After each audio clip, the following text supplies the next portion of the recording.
Welcome to study channel. मेरा नाम है मोहम्मद कैसर। बात करेंगे केवीएस 2022 में अब तक कितने फॉर्म भर चुके हैं पीआरटी में और कंपटीशन कितना है, सिलेक्शन के चांसेस कितने हैं। तो लास्ट तक बने रहें। तो दोस्तों, जो लेटेस्ट डेटा प्राप्त हुआ है उसके अकॉर्डिंग केवीएस पीआरटी 2022 में अब तक लगभग 9 लाख फॉर्म भरे जा चुके हैं। आज है 25 दिसंबर और फॉर्म भरने की लास्ट डेट है 26 दिसंबर। 24 घंटे का लगभग और समय बचा हुआ है। अभी और आवेदन आएंगे क्योंकि बहुत सारे छात्र लास्ट डेट में ही फॉर्म भरते हैं। तो जो टोटल आंकड़ा है केवीएस पीआरटी में वो लगभग 10 लाख के आसपास पहुंचेगा। चांसेस हैं 10 के अंदर ही रहने वाला है। तो 10 लाख फॉर्म पढ़ने वाले हैं और जो सीटें हैं वो 6414, लगभग 6500 की सीटें हैं।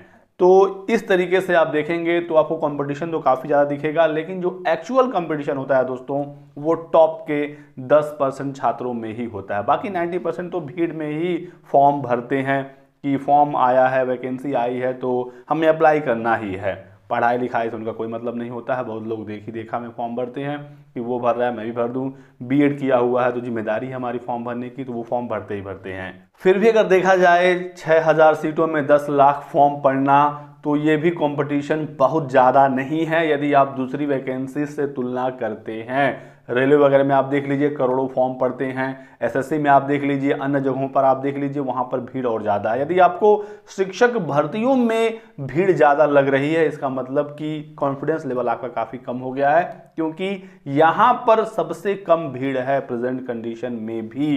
तो यदि आपको सरकारी नौकरी लेनी है, बीएड डीएलएड आपने किया है, तो यदि आपने लग कर तैयारी की तो आपको एक सीट जरूर मिलेगी। 10 लाख का आप भीड़ मत देखिए, क्योंकि ये भीड़ ही है, कंपटीशन आपका 10% छात्रों में ही है। यदि आप देखें उत्तर प्रदेश की शिक्षक भर्तियां तो 69,000 में ही लगभग 4.5 लाख फॉर्म पड़ गए थे। और उस समय 2015 बैच डीएलएड का था, जो लास्ट बैच था जिसने आवेदन किया था, सिर्फ यूपी की वो भर्ती थी। उसके बाद 10-11 बैचेज और टोटल निकल चुके हैं बीएड डीएलएड के। सोचिए कि उत्तर प्रदेश में ही यदि इस समय भर्ती आए तो कंपटीशन कितना तगड़ा होगा। और केवीएस में तो पूरे देश के छात्रों ने फॉर्म भरा है। यहाँ पर फॉर्म कम पड़ने का कुछ कारण भी हैं। 10 लाख में अभी कम ही कह रहा हूँ, क्योंकि बहुत सारे छात्र ओवर एज हो गए। 4 साल के बाद भर्ती आई है और अपर एज लिमिट सामान्य वर्ग के लिए 30 ही साल होता है। यदि आपने फॉर्म भरा है तो आप लकी हैं, आप एग्ज़ाम देने के लिए योग्य हैं, ये आपका लक है। आप एग्ज़ाम की तैयारी करिए। और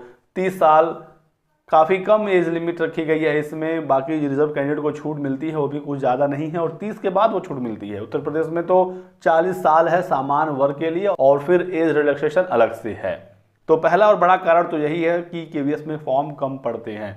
दूसरा कारण है कि यहाँ पर सीटेट पास मांगा जाता है। बहुत सारे छात्र अपने स्टेट का टेट तो पास है, सीटेट पास नहीं है। और इसके अलावा एक और कारण ये है कि बहुत सारे छात्र रिजर्व कैंडिडेट थे अपने स्टेट में, और वो रिजर्व में सीटेट तो पास थे, लेकिन सेंटर स्तर पर वो जनरल में आ गए हैं और उनके नंबर अब 90 नहीं थे, तो उन्होंने भी आवेदन नहीं किया है। तो 6000 सीटें दोस्तों कम नहीं होती हैं। 2016 में भर्ती आई थी केवीएस की, 4348 पद थे। 18 में 3000 पद थे, इस बार 6000 से अधिक पद हैं। पिछली बार की कट ऑफ के बारे में बात करें तो 2016 में 150 नंबर का एग्ज़ाम हुआ था और 100 नंबर पाने वाले छात्र रिटर्न एग्जाम में पास हुए थे। लगभग 66% कट ऑफ गया था।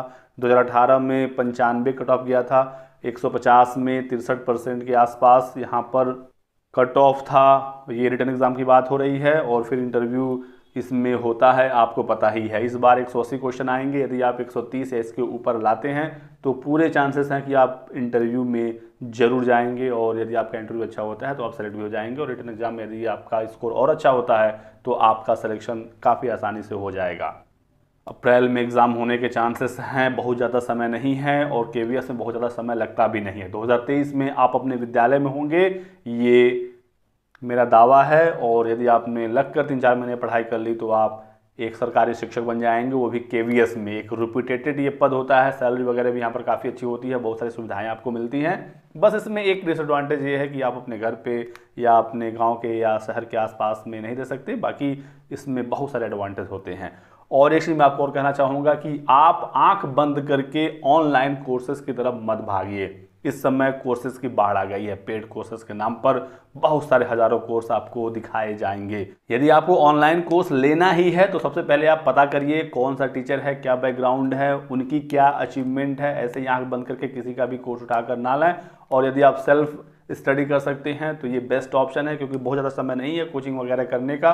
एक गाइडेंस के रूप में आप जरूर ले सकते हैं, लेकिन केवीएस का सिलेबस ऐसा है या किसी भी शिक्षक भर्ती का सिलेबस जो होता है, इसमें कोई भी ऐसा टॉपिक नहीं है जो आप खुद से समझ ना सकें। और आपने यदि अच्छे से हिंदी, इंग्लिश और पेडागोजी वगैरह पढ़ लिया तो आपका सिलेक्शन यहीं से हो जाएगा। बाकी अब बहुत ज़्यादा आप करंट अफेयर या इन सब चीज़ों के पीछे मत भागिए। जो मेन टॉपिक्स हैं पहले उसे तैयार करिए ताकि आपका कॉन्फिडेंस बढ़ जाए, और उसके बाद फिर जो छोटे टॉपिक्स हैं उससे देख लीजिएगा। ऑनलाइन कोर्सेज में सबसे बड़ी कमी ये होती है कि मान लीजिए आपने आज की क्लास मिस कर दी, फिर कल एक नया टॉपिक चल जाएगा, फिर आप पिछली वाली क्लास छोड़ देंगे या पिछला वाला करेंगे, फिर आगे वाला नहीं कर पाएंगे, और ऐसे में मिस मैनेजमेंट हो जाता है। आप हमेशा पीछे ही चलते हैं और एक समय आता है कि आप क्लास ही करना छोड़ देते हैं। सोच समझ कर फैसला लें और आंख बंद कर किसी भी कोर्स के पीछे ना भागें। सेल्फ स्टडी एक बेस्ट ऑप्शन रहेगा। कुछ किताबें ले लीजिए जो केवीएस के सिलेबस को कवर करता है, और उसके अकॉर्डिंग आप अपनी तैयारी शुरू कर सकते हैं। बाकी आपकी सिलेक्शन यहाँ पर बड़ी आसानी से हो सकता है यदि आपने लग कर एग्ज़ाम की तैयारी कर ली। इस वीडियो में बस इतना ही। वीडियो को लाइक और चैनल को सब्सक्राइब जरूर कर लीजिएगा ताकि आपको इसी प्रकार की सभी लेटेस्ट और ऑथेंटिक इन्फॉर्मेशन मिलती रहे। Thanks for watching.